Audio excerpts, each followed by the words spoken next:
Hello everyone, আপনাদের সকলকে স্বাগত জানাই।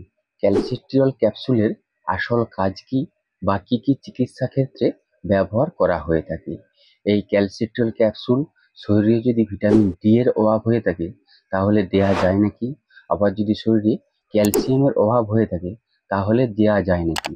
একজন ভিউয়ার্স জানতে চেয়েছে এই ক্যালসিট্রিয়ল ক্যাপসুলের আসল কাজ কি। তো চলুন ভিডিওটা স্টার্ট করি।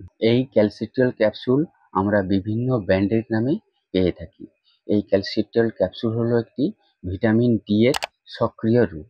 এটি একটি হরমোন যা শরীরের ক্যালসিয়াম এবং ফসফরাসের মাত্রা ঠিকঠাক রাখতে গুরুত্বপূর্ণ ভূমিকা পালন করে থাকে।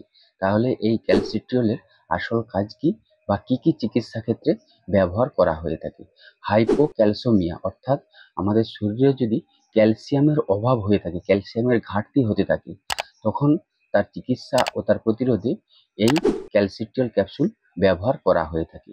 আর অস্টিওপ্যারাসিস অর্থাৎ আমাদের যদি হাড়ের কোনো সমস্যা হয়, হাড় যদি দুর্বল হয়ে থাকে, হাড় দুর্বল হলে আমাদের হাড়ের ব্যথা অনুভূত হতে থাকে, ফলে সেই হাড়কে শক্তিশালী এবং মজবুত করতে এই ক্যালসিট্রিয়ল ক্যাপসুল ব্যবহার করা হয়ে থাকে।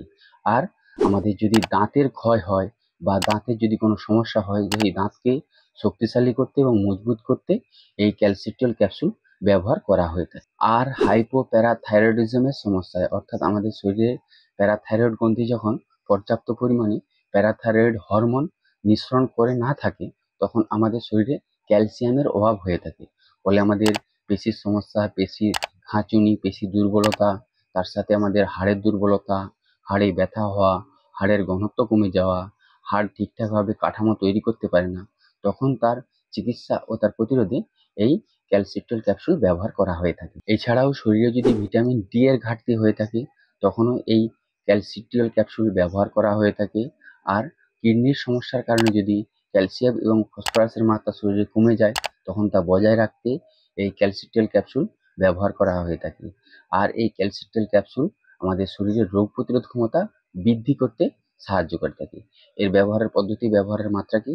রোজ একটি ক্যাপসুল খাবার পরে গ্রহণ করতে হবে এবং এর কিছু পার্শ্ব প্রতিক্রিয়া হতে পারে, যেমন মাথা ব্যথা, বমি বমি ভাব, পেট খারাপ, আবার অনেক সময় শরীরে অধিক ক্যালসিয়াম হয়ে যেতে পারে, আবার অ্যালার্জির রিয়াকশন হতে পারে, চুলকানি হতে পারে। তৎক্ষণাৎ বন্ধ করে আপনাকে চিকিৎসকের পরামর্শ নিতে হবে। তো এই ছিল ক্যালসিট্রিয়ল ক্যাপসুলের বিষয়ে একটা সম্পূর্ণ বিবরণ।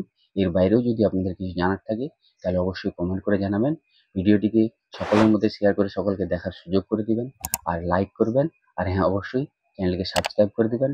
আপনারা সকলে ভালো থাকবেন, সুস্থ থাকবেন। ধন্যবাদ।